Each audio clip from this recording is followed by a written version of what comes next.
আমরা এই আমাদের সভা কিছুক্ষণের মধ্যে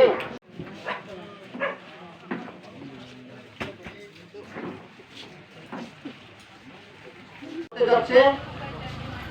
যারা যারা বাইরে বা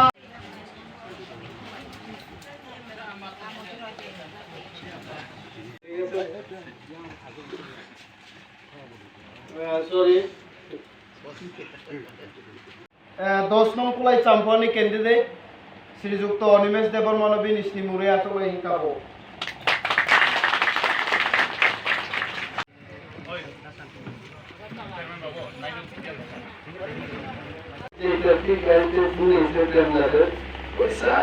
I heard you got the ticket language.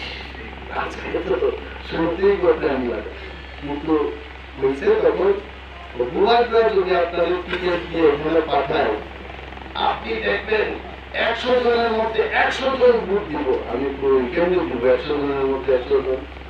কেউ তো সেদিন জ্বর হতে পারে বাড়িগুলো মুখ খুঁচিয়ে দেন লাগলে সিস্টারদের বোঝাও যে ভোট দিতে তো বোঝানো স্যার। দেখেন এই নির্বাচন আমাদের যে মহারাজ উনি কেন একজন মহারাজ নির্বাচনে দাঁড়াইছে রাজা মহারাজা এরা কি এডিসি ইলেকশনে দাঁড়াইতো বিজয় রাঙ্কল এত বড় একজন লিডার উনি পরিশ্রম করে মানুষটা আমরা ইএম বানাই এমডিসি বানাই ক্ষমতার যাওয়ার পর আর আমরা মনে করি। আমি আপনাদের কি বলবো আমার একটাই প্রার্থনা থাকবো আমি যেন এইরকম না হয় ঈশ্বরের কাছে আমি নিজেই প্রার্থনা করি। আমি তো কোনো সময় ক্ষমতা পেয়েছি না বিরোধী দলের এমএলএ ছিলাম খালি মানিক সরকারের লড়ে ঝগড়া জিতেন চৌধুরীর লড়ে ঝগড়া পায়খানার ঘরে পড়ে মন্ত্রীরা এখন কি কিছু একটা দেখলাম যে বার্ধক্য ভাতা নাকি এখন 3000 টাকা দিব 2000 টাকার প্রতিশ্রুতি পূরণ হচ্ছে না এমন করতেছে 3000 বাড়াইব। আমি কি আর মিথ্যা কথা বলবো ওই বার্ধক্য ভাতা মাসে 1 লাখ টাকা করে দিব এইরকম প্রতিশ্রুতি আমরা দেখবো। এটাই তো আমাদের কাজ যে কাদের কেমন ধরনের কাজ দরকার। এখানে ভদ্রলোক আছেন প্রেমলালের উপরে 2 জনের উপরে ওনার আমি নাম জানি না সেদিন আমার কাছে গেছেন বুধু দেববর্মা যখন এখানে ইলেকশনে দাঁড়াইতেন তাই নাকি প্রথম এই কমলাছড়া গ্রামে বুধু দেববর্মার আশ্রয় দিতেন এবং নিয়া প্রচার কইরা প্রথম এমডিসি। তাই আমার কাছে আমার ঈশ্বরের কাছে আমার এটাই প্রার্থনা থাকবো যে আমি যেন মানুষের জন্য ভালো কাজ করতে পারি। যে মানুষ আমাদের ভোট দিছে এই মানুষের মর্যাদা যেন আমি দিতে পারি। এর চাইতে বেশি কি কথা বলি। তারপরেও তো ইউটিউবে মানুষের কইব অনিমেষ দেববর্মা কক সিরিজে মানে আমি বলে শুধু কথাই কই আরে ভাই কাজ করার অফিস থেকে পাইলেই তো কাজ করবো আমি নেতা সেখানে সবাই সাইডে। তারপরেও আমি ইউটিউব এবং যারা আমাদের প্রফেশনাল লাইভ ফেসবুকে বক্তৃতা দেখছেন আমি বলবো সেখানে আইপিএফটির 15 থেকে 17টা বাইক বাদে প্রচারের জন্য কেউ নেই। মন্ত্রীরাও পাইতেছেন না যেখানে মিটিং করতে।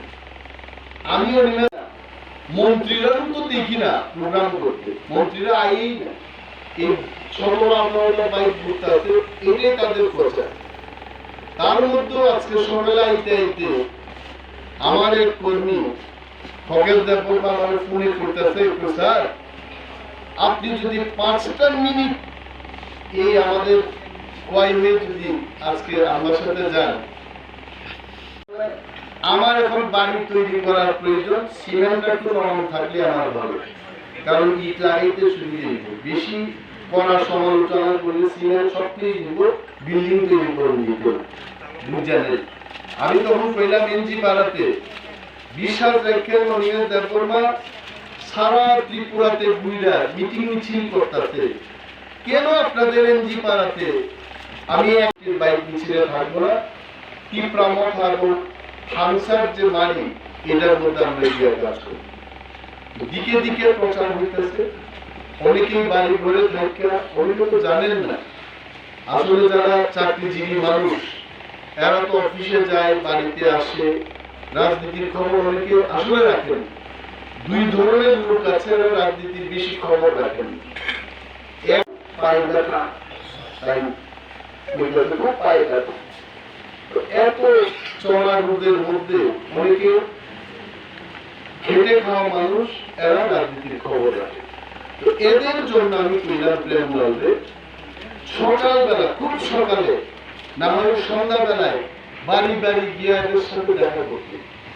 আর একদল আছে যারা চাকরিজীবী, এরা মাইতাই খায়া এরা বাগানে যাইব, জঙ্গল টঙ্গল কাটবো, পরিষ্কার করবো, বিকেল বেলা আইব, স্নান টান করে চামানি থক সরষের তেল একদম ঝিলিক ঝিলিক করে লাগাইব শরীরের মধ্যে, ঘুমাইব রাখতে, আবার পরের দিন সকালে দেখবো। কবে এরা খেয়াল রাখবো বিয়ে রাখবো কি বক্তৃতা করছে, হরিমের ব্যাপার কি বক্তৃতা করছে, মহারাজ কেন কইতাছে হাম দফাকে নিয়ে জান রীতিমতো শেষ। আরো দুইটা জায়গা আবার কাবার করতে হইব। প্রথম পর্যায়ে যে ক্যাম্পেইন, এই ক্যাম্পেইনে দেখা গেছে আইপিএফটির তো সেখানে মন্ত্রীও আছেন, শ্রীযুক্ত বরংরাম দেবার কুমার জমাতিয়া, যেমন উনি ত্রিপুরার উপজাতি কল্যাণ মন্ত্রী, ত্রিপুরাহামরাই দপ্তরে করে অফিসারের চাকরি করে, এরা তো আমার কাছে নাও দিতে পারে দেখা করার জন্য, আমার যে ত্রিপুরাদের সাথে দেখা করার জন্য। প্রেমলাল তখন বলল, স্যার আপনি 24 তারিখ আসেন, 25 তারিখের সকালবেলা থেকে আমরা কমলাছড়া 30 নম্বর পুলিং বুথে আমাদের মর্নিং ওয়াক ক্যাম্পেইনের কাজ আমরা শুরু করি। 100 জনের মধ্যে 90% দিব, আমি 90%।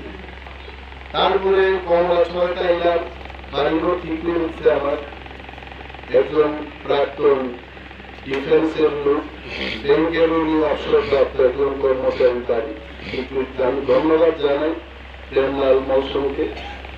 এবং প্রেমলাল প্রেমলাল আমার একদিন ফোন করছে, sir I heard you got the ticket. আমি আরে খাইছেনি কি কথা বলে আমার, কারণ একদিন আমি একটা পত্রিকা পড়লাম, এটা মনে প্রেমলালই ইংল্যান্ড দিয়ে দেখাইছে, বলছে কুলাই চাম্পা হওয়ার কেন্দ্রে আইনপিটি সাংঘাতিক আগে উঠছে এবং ওই কেন্দ্রে প্রার্থীর প্রত্যাশী প্রেমলাল